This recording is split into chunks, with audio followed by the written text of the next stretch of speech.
Welcome to today's Explainer. We are jumping right into a radical, absolutely paradigm-shifting idea presented by biologist Bruce Lipton. So have you ever seen the sci-fi classic The Matrix? Well, based on the material we're unpacking today, you might honestly want to move that movie out of the science fiction category and slide it right into documentaries. The core theory we're exploring is that we are basically all walking around completely programmed, living in a matrix of our own making. So let's dive into this fascinating concept and explore the science and the psychology behind how our minds are literally building our reality. Look at this staggering statistic. According to the research, 95% of our lives are controlled by subconscious programs that we never even chose for ourselves. I mean, really think about that for a second. That leaves a measly 5% of your day actually governed by your conscious mind. You know, the part of you that holds your true wishes, your desires, and your aspirations. For the vast majority of the day, you are essentially just running on an autopilot that was programmed by someone else. And that brings us to a rather unsettling realization. You know, you might look out into the world and see people who seem infinitely more powerful or more successful or just way more in control than you are. But the source material makes this really bold claim. We are all inherently equally powerful. The crucial point here is that those other people didn't get more power, they just took away your power. By downloading limiting beliefs into our minds during our earliest, most vulnerable years, our innate power was essentially stripped away from us. But hey, don't worry, because we're going to look at exactly how to get it back. To understand what it actually looks like when we are holding on to our power, let's talk about what Lipton calls the honeymoon effect. I want you to take a second and remember a time in your life when you fell head over heels in love. Were you remarkably healthy? Did you have just boundless energy? Was life so incredible you literally couldn't wait to wake up the next day? Almost everyone answers yes to those. And why is that? It's because you weren't operating on that 95% autopilot. In that state of deep, new love, both partners are suddenly operating almost 100% from their conscious minds. Without even realizing it, you effectively created your own heaven on earth just by bypassing all your subconscious programming. Moving into Section 1, the biology of belief, and why you are basically a skin-covered petri dish. So, to truly grasp how we lost this honeymoon state in the first place, we have to totally rethink what the human body actually is. You probably think of yourself as a single unified entity, right? But biologically speaking, you are a thriving community of 50 trillion individual cells. The source playfully describes the human body as literally a skin-covered petri dish. Consider this groundbreaking stem cell experiment. If you take one embryonic cell and let it divide until you have 50,000 genetically identical cells, you can split them up into 3 different petri dishes. In environment A, those cells form muscle. Move those exact identical cells into environment B with different chemistry, they form bone. Put them in environment C, they form fat cells. Same exact genes, entirely different outcomes. This completely blows up the old idea that our genes dictate our destiny. The genes merely offer the potential. It is the environment that actually determines the fate of the cell. This brings us right to epigenetics, which literally translates to above the gene. The core idea here is that genes don't just turn on or off all by themselves. They have absolutely zero self-actualization. They are controlled by the environment. If you take a dish of perfectly healthy cells and put them in a less than optimal environment, they immediately get sick and begin to die. But if you want to heal them, you don't give them a tiny pill. You simply take that petri dish from the bad environment, move it back into a good one, and the cells instantaneously get well. The takeaway here is huge. We are absolutely not victims of our biology. Okay, so if we are just giant skin-covered petri dishes, what exactly is the environment, or the culture medium, for our 50 trillion cells? Well, it's our blood. And what controls the chemistry of our blood? Our mind. When you see someone you love, your brain floods your blood with dopamine, oxytocin, and growth hormone.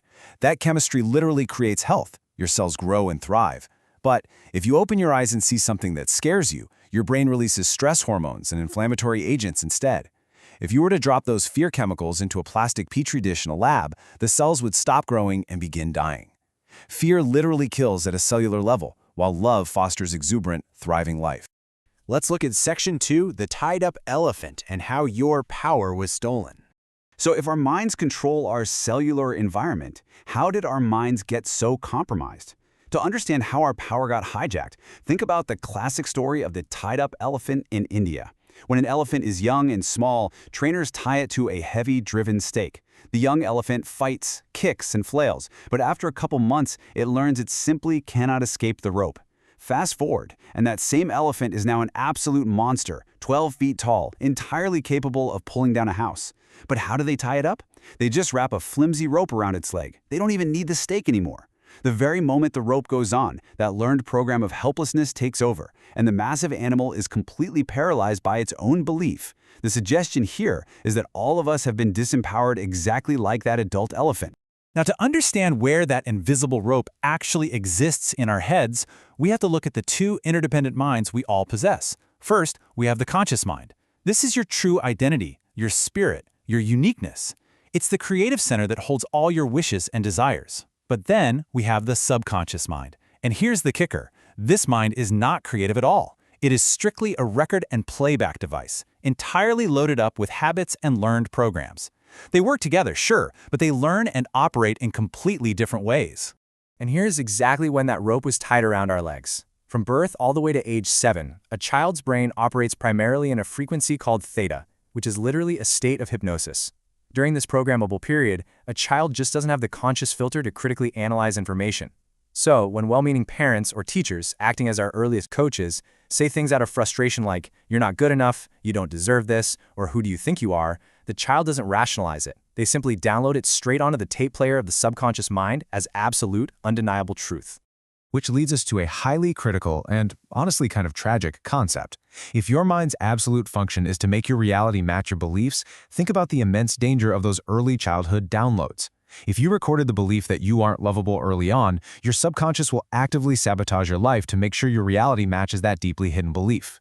You could find the absolute perfect partner, but if your hidden tape player is quietly looping, "You don't deserve love," you will unconsciously push them away, acting exactly like that elephant trapped by a rope that isn't really there. Let's pivot to the solution in Section 3, reprogramming your tape player, or taking back the remote. The incredible, truly exciting news here is that if the honeymoon effect was just two people operating 100% from their conscious minds, it means we can permanently reclaim that joyful, healthy state by actively rewriting the programs on our tape player. But the absolute most crucial point is understanding how the subconscious actually learns. Most of us try to change by talking to ourselves, getting frustrated, internally yelling, "Don't eat that donut." But there is no entity in the subconscious mind. You are literally yelling at a tape player. The subconscious only learns in two ways. The first is hypnosis. You can recreate that childhood theta state by putting on earphones with belief-changing audio programs right as you are falling asleep. The second is habituation. This means relentless, repeated practice, kind of like learning to drive a car or memorizing the alphabet. You have to push the record button through consistent daily action, not just internal dialogue. Finally, Section 4, Creating Heaven on Earth, and the Science of the Noble Gases. When we finally put in the real work to balance our subconscious programming with our conscious desires, what actually happens to us? Well, to explain this, we can use a really beautiful metaphor from chemistry. Most atoms, like potassium or chlorine, are missing electrons, making them unbalanced. When they spin, they literally wobble. In human terms, our negative childhood programming gives us a pretty severe wobble, so we tend to seek out other wobbly, unhealed people to balance us out, a state we usually call codependency. But noble gases, like argon, have completely full outer shells. They spin in perfect, self-loving balance.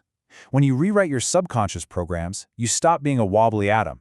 You become a noble gas, entirely balanced on your own, seeking a partner not out of a desperate need to be fixed, but simply to share in your completeness.